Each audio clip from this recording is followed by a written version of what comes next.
নমস্কার, আমি প্রশান্ত শাস্ত্রী। আজকে কথা বলবো ধনুরাশির মহিলাদের সম্পর্কে। ধনুরাশির মহিলারা সাধারণত কেমন হয়ে থাকেন, তাদের চরিত্রের মধ্যে যে রহস্যময় দিকগুলো আছে সেই রহস্য উন্মোচন আজকে করার চেষ্টা করব। এবং একজন ধনুরাশির মহিলা তিনি তার জীবনে এডুকেশান এবং কেরিয়ার কেমন হয়ে থাকেন, তাদের চাওয়া পাওয়া পছন্দ এবং দোষ গুণ সবটাই নিয়ে যেমন আলোচনা করব, তার সাথে সাথে আমরা দেখে নেব ধনুর প্রেম এবং বিবাহিত জীবন এবং জীবন ওভারঅল কেমন হয়ে থাকে সেটা নিয়ে বিস্তারিত আলোচনা করব।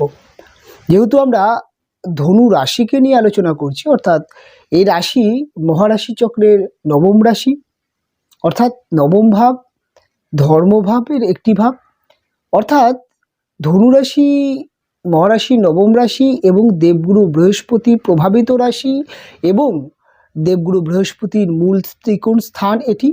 কাজেই ধনুর মধ্যে কিন্তু দেবগুরু বৃহস্পতির যেই শুভ গুণ সেটি সব থেকে বেশি পরিমাণে দেখতে পাওয়া যায়। দেবগুরুর যেই শুভ গুণ সেগুলো কি না, এই রাশির ব্যক্তিদের মধ্যে দেবগুরুর জ্ঞান, শিক্ষা এবং রুচি, তার সাথে সাথে কিন্তু এদের মধ্যে কিন্তু প্রচণ্ড পরিমাণে গঠনমূলক আচরণ বা ব্যক্তিত্ব সেটা দেখতে পাওয়া যায়। অত্যন্ত তীব্র লক্ষ্য মাত্রা এই রাশির মহিলাদের মধ্যে দেখতে পাওয়া যায়। অন্যান্য 12টি রাশির তুলনায় একমাত্র ধনুরাশির মহিলাদের মধ্যে কিন্তু অনেকটাই শৃঙ্খলা, অনেকটাই সাংসারিক এবং কিছুটা হলেও এরা কিন্তু জ্ঞান এবং শিক্ষা, রুচি, কোয়ালিটিকে প্রাধান্য দিয়ে থাকে। তাই বা অপরাপর 12টি রাশির তুলনায় একমাত্র ধনুরাশির মহিলারা কিন্তু জীবনে বহু ক্ষেত্রে দেখা যায় যে জীবনে অনেকটাই আলাদা হয়ে থাকে। তবে একটি রাশির ব্যক্তি বা একটি রাশির মানুষের মধ্যে আপস অ্যান্ড ডাউনস, খারাপ ভালো নিয়েই থাকে। তবে ম্যাক্সিমাম ক্ষেত্রে কিন্তু ধনু রাশিটি যদি ভালো হয়ে থাকে, এখানে বুঝতে হবে আপনি ধনুরাশির মহিলা, আপনার রাশি যদি পীড়িত না হয়ে যায় বা রাশিতে যদি পাপ গ্রহ না বসে থাকে বা আপনার জন্মছকে বৃহস্পতির অবস্থান যদি ভালো হয়ে থাকে, ন্যাচারালি আমি যে কথাগুলো বলবো সে কথাগুলো অনেকটাই মিলবে এবং অনেকটাই কিন্তু এই রাশির চরিত্রের সাথে কিন্তু আপনার অনেকটাই মিল দেখতে পাবেন। দেখুন, মহারাশির নবম রাশি হওয়ার জন্যে এবং এই রাশিটি একটি অগ্নিতত্ত্বের রাশি এবং এই রাশিটি কিন্তু একটি দাত্তক স্বভাবের রাশি। অর্থাৎ এদের মধ্যে কিন্তু সবার প্রথমে দেখতে পাওয়া যায় অত্যন্ত স্পিরিচুয়াল এরা হয়, এরা ঈশ্বর বিশ্বাসী হয়, ভগবানকে বিশ্বাস করে এবং এরা কিন্তু এই রাশির মহিলাদের মধ্যে অপরকে রেসপেক্ট করা, অর্থাৎ অপরকে সম্মান দেওয়া, এটা যেমন পছন্দ করে, এরা কিন্তু সম্মান পেতেও পছন্দ করে।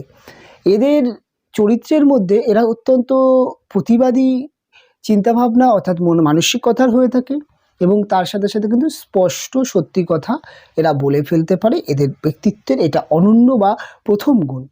ধনুরাশির মহিলার মধ্যে আপনার এই রাশির মহিলাদেরকে মনে হতে পারে এরা একটু অহংকারী, এরা একটি দাম্ভিক, কিন্তু এরা নিজেকে সব সময় বা সব জায়গায় সহজে প্রকাশ বা সব অর্থাৎ খুলে বা মেলে ধরতে কিন্তু পছন্দ করে না। এরা পরিবেশ পরিস্থিতি মানুষকে প্রেডিক্ট করতে পছন্দ করে এবং তারপরেই কিন্তু নিজেকে উজাড় বা খুলতে পছন্দ করে। কাজেই প্রথম দেখায় আপনার ধনুরাশির মহিলাকে অনেকটা অহংকারী মনে হতেই পারে। ধনুরাশির মহিলাদের মধ্যে যেহেতু বৃহস্পতির জ্ঞান বা শিক্ষা ব্যাপারটা আছে, এটা ছোটোবেলা থেকে পড়াশোনার প্রতি কিন্তু অত্যন্ত মনোযোগী হয়ে থাকে। ম্যাক্সিমাম ক্ষেত্রে ধনুরাশির মহিলারা কিন্তু এডুকেশান কেরিয়ার খুব ভালো হতে দেখতে পাওয়া যায়। জীবনে যাই করুক না কেন, যত ঝড় ঝাপটা আসুক না কেন, এরা কিন্তু এডুকেশানটাকে চালিয়ে নিয়ে যেতে চায়। যদি পরিবারের বা বলা যেতে পারে অর্থনৈতিক সমস্যা না হয় বা বাবা মার কোনো সমস্যা না থাকে, এরা কিন্তু উচ্চশিক্ষা করে কিন্তু জীবনে নিজের পায়ে দাঁড়িয়ে নিজের মতো একটা কেরিয়ার তৈরি করা কিন্তু এদের প্রচণ্ড পরিমাণে লক্ষ্য থাকে। এরা জীবনে ছোটোবেলা থেকে একটা সুন্দর ড্রিম বা লক্ষ্য নিয়ে বাঁচতে পছন্দ করে এরা খুব একটা লাইনচ্যুত জীবনযাপন পছন্দ করে না, তবে এদের মধ্যে কিন্তু অত্যন্ত আপডেট মাইন্ড, আধুনিকতা, ফ্যাশন এবং তার সাথে সাথে রুচিশীল মানসিকতাও এদের মধ্যে ম্যাক্সিমাম আপনি দেখতেই পাবেন। তবে ধনু রাশির মহিলাদের যে মধ্যে যেহেতু দাত্তক রাশি এবং অগ্নিতত্ত্বের রাশি, এদের মধ্যে কিন্তু ফার্স্ট রেগে যাওয়ার মানসিকতা দেখতে পাওয়া যায়। অর্থাৎ এরা কিন্তু খুব অল্প অল্প কারণে, খুব ছোট কারণে এরা কিন্তু রেগে যায় বা অধৈর্য হয়ে পড়ে, এটা কিন্তু দেখতে পাওয়া যায়। আবার এরা অত্যন্ত যে কোনো ডিসিশন, যে কোনো সিদ্ধান্ত নেওয়ার আগে প্রচণ্ড ভাবনা চিন্তা করে। যেহেতু এটি দাত্তক বা দ্বৈত স্বভাবের রাশি, কাজেই এরা কিন্তু দোনোমনো ব্যাপারটা যেমন এদের মধ্যে থাকে, এদের মধ্যে কিন্তু দ্বৈত চরিত্র অর্থাৎ দুরকম চরিত্র দেখতে পাওয়া যায়।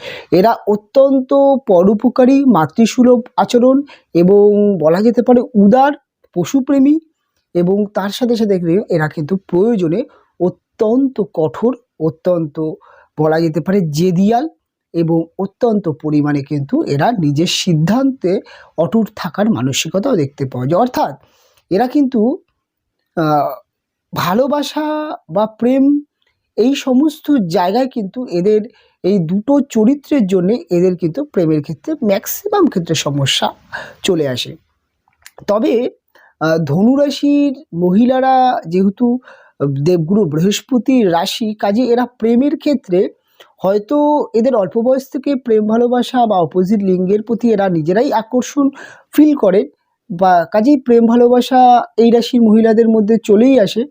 তবে এরা কিন্তু প্রেম ভালোবাসা করলে এদের জীবনে যে পার্টনার আসছে অর্থাৎ প্রেমিক যিনি হচ্ছেন তাকে কিন্তু সহজে অর্থাৎ অ্যাকসেপ্ট করার মানসিকতা থাকেন। এরা কিন্তু একটু বাজিয়ে এবং দীর্ঘ সময় ধরে বাজিয়ে দেখার একটা কিন্তু মানসিকতা রাখে।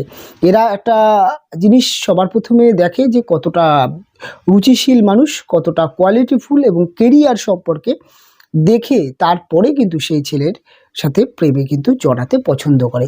তবে ম্যাক্সিমাম ক্ষেত্রে যেটা হয় যে ফার্স্ট প্রেম অর্থাৎ অল্প বয়সে প্রথম ভালোবাসা এদের অনেক সময় দেখা যায় ভুল হতে দেখতে পাওয়া যায়। ম্যাক্সিমাম ক্ষেত্রে প্রথম ভালোবাসা এরা অনেক আঘাত পায় এবং প্রথম ভালোবাসা এদেরকে অনেক শিক্ষা দেয় জীবন সম্পর্কে এবং প্রেম ভালোবাসা সম্পর্কে, কেননা এরা শিক্ষা নিতে পছন্দ করে এবং এরা শুধরাতে পছন্দ করে। কাজেই প্রথম ভালোবাসা এদের একটা এক্সপিরিয়েন্স তৈরি হয় যে এই ভালোবাসাটি ঠিক নয়, ভালোবাসায় কী কী খামতি ছিল, কিন্তু সেকেন্ড বা পরবর্তী ক্ষেত্রে যখন প্রেম রিলেশনে আসে সেই ভুলগুলোকে এরা কিন্তু দ্বিতীয়বার করে না এবং সেক্ষেত্রে কিন্তু এরা আরও বিচক্ষণ এবং আরও পারফেকশন দেখে তারপরেই প্রেম করতে পছন্দ করে।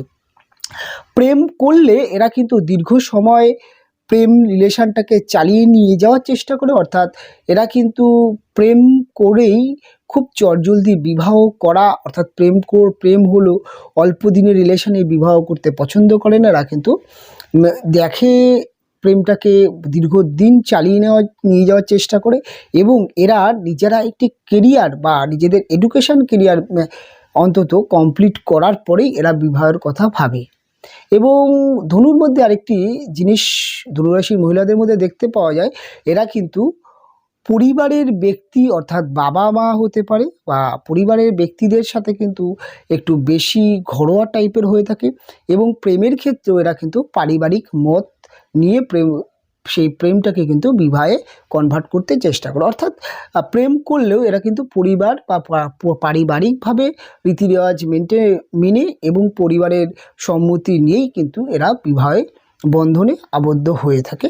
অর্থাৎ রিস্ক নিয়ে, অর্থাৎ পরিবারের বিপক্ষে গিয়ে বিয়ে করা এরা কিন্তু খুব একটা কিন্তু এদের রাশির মহিলাদের মধ্যে দেখতে পাওয়া যায় না। যদি সেরকম পরিস্থিতি হয় সেটা কিন্তু খুব কম পার্সেন্ট, অর্থাৎ 1% 2% ক্ষেত্রে কিন্তু দেখতে পাওয়া যায়। তবে ম্যাক্সিমাম ক্ষেত্রে কিন্তু এরা পরিবারের মত এবং পরিবারকে মানিয়ে নেওয়ার, অর্থাৎ যেই ছেলেটির সাথে প্রেম করছে তাকে পরিবারকে দিয়ে মানিয়ে নেওয়া বা পরিবারের কাছে তার প্রেজেন্টেশন ভালো করে তৈরি করা এবং পরিবারের কাছে যেন গ্রহণযোগ্যতা তার প্রেমিকের হয়, তার জন্য তার প্রেমিককে কিন্তু প্রচণ্ড পরিমাণে সমস্ত দিক থেকে কিন্তু পরিচালনা গাইড করার চেষ্টা করে অত্যন্ত পরিমাণে। কিন্তু এরা এই সমস্ত বিষয়ের দিকে অর্থাৎ সামাজিক এবং কেরিয়ারের বিষয় যেহেতু প্রচণ্ড সচেতন হয়ে থাকে, তাই ম্যাক্সিমাম ক্ষেত্রে এদের কিন্তু পরিবারের ব্যক্তিরা এদের প্রেমিককে মেনে নেয়, অর্থাৎ প্রেম রিলেশন এরকম হয়। তবে প্রেম রিলেশনে কিন্তু এদের কিন্তু প্রেমিক বা যিনি প্রেমিক যিনি হচ্ছেন তার কিন্তু একটু মাথা গরমের প্রবণতা দেখতে পাওয়া যায়, একটু জেদিয়াল মানসিকতার প্রেমিক এদের জীবনে আসে এবং প্রেমিককে এরা কিন্তু সব সময় কিন্তু সব রকমভাবে, অর্থাৎ বুদ্ধি দিয়ে হোক, অর্থাৎ মানসিক দিক থেকে হোক, সমস্ত দিক থেকে কিন্তু বোঝানোর এবং কন্ট্রোল করতে বা পরিচালনা করতে দেখতে পাওয়া যায়। এটা কিন্তু ধনুরাশির মহিলাদের মধ্যে দেখতে পাওয়া যায় এবং ধনুর প্রেমিকের থেকে ধনুর মহিলারা কিন্তু বেশি সাংসারিক এবং সামাজিক বিষয়ে কিন্তু জ্ঞানটা বেশি রাখতে দেখতে পাওয়া যায়, এটা ন্যাচারালি থাকে। তবে এবার যদি আমি ধনুরাশির মহিলাদের বিবাহিত জীবন সম্পর্কে যদি একটু আলোচনা করি, দেখুন ধনুরাশির বিবাহিত জীবনের ক্ষেত্রে এদের 7th হাউস অর্থাৎ সপ্তম ভাবটি হচ্ছে মিথুন রাশির ঘর। বুধ প্রভাবিত রাশি, এটিও একটি দাত্তক রাশি। বুধ বলতেই রাজকুমারকে ইন্ডিকেট করা হয় এবং বুধ বলতেই বুদ্ধিমত্তা, বুধ বলতেই কিন্তু চতুরতা এবং বুধ বলতেই একটা খুনসুটি বিষয় উঠে আসছে। অর্থাৎ এদের যিনি যার সাথে বিয়ে হচ্ছে অর্থাৎ হাজব্যান্ড বা এদের হাজব্যান্ডের মধ্যে ম্যাক্সিমাম ক্ষেত্রে অর্থাৎ স্বামীর চরিত্রের মধ্যে দেখতে পাওয়া যায় এদের তুলনায় এদের হাজব্যান্ডরা কিন্তু বেশি পরিমাণে কিন্তু ক্যাজুয়াল এবং রসিক টাইপের মানুষ হয়ে থাকে। এদের স্বামী বা পুরুষ পার্টনার অর্থাৎ লাইফ পার্টনার তিনি কিন্তু ম্যাক্সিমাম ক্ষেত্রে অতটা সিরিয়াস হন না এবং সাংসারিক বিষয়ে অতটা ডিপলি ভাবেন না যতটা ধনুরাশির মহিলারা ভাবে এবং এদের স্বামীদের মধ্যে কিন্তু ম্যাক্সিমাম ক্ষেত্রে দেখতে পাওয়া যায় এরা হয়তো উপার্জন ভালো করছে, ভালো বিজনেস করছে, কিন্তু সংসারের দায় দায়িত্ব অত বোঝে না এবং একটু হাসি ঠাট্টা ঘোরাফেরা এর মধ্যেই থাকতে পছন্দ করে। কাজেই ধনুরাশির মহিলাদের দেখা যায় যে বিয়ের পরে তারাই সংসারের কর্তৃত্ব বা অর্থাৎ সংসারের যে মূল দায়িত্বগুলো সেগুলোর মধ্যে বেশি তাদের কিন্তু গুরুত্ব চলে আসে, অর্থাৎ বেশি ভূমিকা তারা কিন্তু নিয়ে থাকে।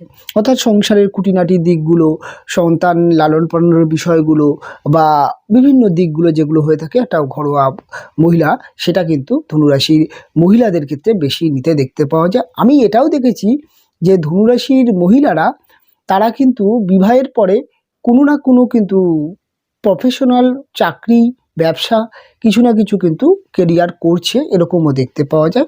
অর্থাৎ এই ধনুরাশির মহিলাদের মধ্যে কিন্তু তাদের বিবাহিত জীবনকে যদি সুন্দর, অর্থাৎ ম্যাক্সিমাম ক্ষেত্রে দেখা যায় যে ধনুর বিবাহিত জীবনে তাদের হাজব্যান্ডরা যদি ভালো হয়ে থাকে, অর্থাৎ একজন ভালো জীবনসঙ্গিনী যদি পেয়ে থাকে, সেটা তাদের জন্মছক ভ্যারি করে, তাহলে কিন্তু তাদের সংসারের জন্য তারা কিন্তু প্রচুর কম্প্রোমাইজ করে। এবং আরেকটা জিনিস দেখতে পাওয়া যায় যে সংসারের কিন্তু অনেকটা দায় দায়িত্ব তারা নিতে দেখতে পাওয়া যায়। একই ধনুরাশির মহিলারা তার শ্বশুরবাড়ির সংসারের দায় দায়িত্ব নিচ্ছে, প্লাস কিন্তু বাবা মার অর্থাৎ নিজের বাবা মার প্রতিও কিন্তু ততটাই কিন্তু দায়িত্বশীল হতে দেখতে পাওয়া যায়। তবে ধনুরাশির মহিলাদের ক্ষেত্রে একটা জিনিস দেখতে পাওয়া যায় যে তারা কিছুটা হলেও সন্তানের প্রতি একটু বেশি কঠোর প্রকৃতির হয়ে যায়, অর্থাৎ সন্তান তার এডুকেশান কেরিয়ার এবং তার শিক্ষা সম্পর্কে কিন্তু তারা কিন্তু বেশি কঠোর হয়ে যায়, অর্থাৎ প্রচণ্ড ভালো মা সেটা কিন্তু দেখতে পাওয়া যায়। তবে সন্তানের কেরিয়ার বা সন্তানের জন্যে ধনুরাশির মহিলারা কিন্তু ম্যাক্সিমাম ক্ষেত্রে জীবনের সব শখ আহ্লাদ ত্যাগ করতেও দেখতে পাওয়া যায় এবং সন্তানকে এমন করেই লালন পালন করতে চায় যে সন্তান যেন জীবনে কোনো রকম কোনো অভাব যেন না হয়, অর্থাৎ সেভাবেই কিন্তু তিনি তার সন্তানের প্রতি কিন্তু যত্নশীল এবং দায়িত্বশীল হয়ে থাকে। এই হচ্ছে ধনুরাশির মহিলাদের ব্যক্তিত্ব এবং তাদের মধ্যে যে বিভিন্ন দিকগুলো সেগুলো কিন্তু ম্যাক্সিমাম ক্ষেত্রে দেখতে পাওয়া যায়। এবার যেটা মূল বিষয়, ধনুরাশির মহিলারা কিছুটা হলেও তারা কিন্তু আবেগী এবং তাদের কিন্তু পরিবারের ব্যক্তিরা অতটা তাদেরকে বুঝতে পারে না, যেহেতু তারা স্পষ্টবাদী এবং তারা যুক্তিবাদী এবং তারা ঠিক ফুল জ্ঞানটা তারা রাখে, কাজেই তাদেরকে তাদের পরিবারের মানুষরা পরিচালনা করতে পারে না এর জন্য অনেক সময় পরিবারের মানুষের দ্বারা, অর্থাৎ নিকট আত্মীয় স্বজন বা পরিবারের মানুষের দ্বারা কিন্তু ওরা বহু সময় আঘাত পেয়ে থাকে। অনেক সময় বন্ধু বান্ধবদের ক্ষেত্রেও কিন্তু এরা আঘাত পেয়ে থাকে।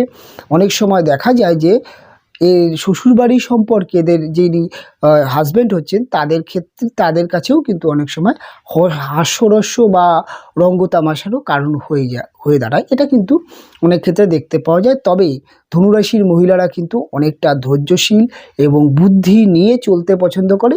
তবে যদি ধনুরাশির মহিলাদের বিবাহিত জীবনে যদি ডিস্টার্ব হয়, কোনো সমস্যা হয়, এদের মধ্যে কিন্তু সাহস করে ডিভোর্স বা বেরিয়ে এসে আলাদা করে নিজের কিন্তু জীবনকে অতিবাহিত করারও ক্ষমতা দেখতে পাওয়া যায়। এরা কিন্তু চাকরি বা কর্মজীবনে যদি আসে, অর্থাৎ এডুকেশন যদি ভালো হয়, এরা কিন্তু খুব উচ্চ পদস্থ কর্মচারী, টিচিং প্রফেশনাল এবং বলা যেতে পারে মেডিকেল লাইন, তার সাথে সাথে কিন্তু ল প্রফেশনাল, এই ধরনের জায়গায় কিন্তু ভালো সাকসেস পেতে দেখতে পাওয়া যায়। ডিফেন্সেও কিন্তু ধনুরাশির মহিলাদের মধ্যে বহু মহিলাদের দেখতে পাওয়া যায়। অর্থাৎ এডুকেশন কেরিয়ার ভালো হয় এবং খুব ভালো ব্যবসায়িক মেন্টালিটিও ধনুরাশির মহিলাদের মধ্যে দেখতে পাওয়া যায়। অর্থাৎ একটা ক্ষমতাশালী মহিলা, একটা বাস্তববাদী মহিলা এবং একটা জ্ঞানী এবং এডুকেটেড মহিলা, এইটা কিন্তু ম্যাক্সিমাম ক্ষেত্রে ধনুরাশির মধ্যে দিয়েই বেরিয়ে আসে। তবে বিকল্প সব ধরনেরই আছে, যে যদি জন্মছকে পীড়িত হয়ে যায় রাশিটি বা লগ্নটি বা দেবগুরু বৃহস্পতি, তাহলে হয়তো কিছুটা 19-20 হয়ে যায়। হয়তো জীবনে একটি ভালো দশা বা জীবনে এক পিক টাইম, যে সময়টা কেরিয়ার তৈরি করার টাইম, সেই সময়টি হয়তো একটি নেগেটিভ দশা অন্তর্দশার মধ্যে দিয়ে যদি ধনুরাশির মহিলাদের অতিবাহিত করতে হয়, তাহলে কিন্তু কিছুটা পরিবর্তন হয়ে যায়। তবে ম্যাক্সিমাম ক্ষেত্রে এরকমই হয়ে থাকে। আজকের অনুষ্ঠান অনেকটাই বড় হয়ে গেল, অনেকটাই দীর্ঘ হয়ে গেল। অনুষ্ঠান এখানেই শেষ করব। ফিরে আসবো পরবর্তী লগ্ন বা পরবর্তী রাশির অনুষ্ঠান নিয়ে। আপনারা ভালো থাকবেন, আপনারা সুস্থ থাকবেন। দেখা হবে পরবর্তী অনুষ্ঠানে।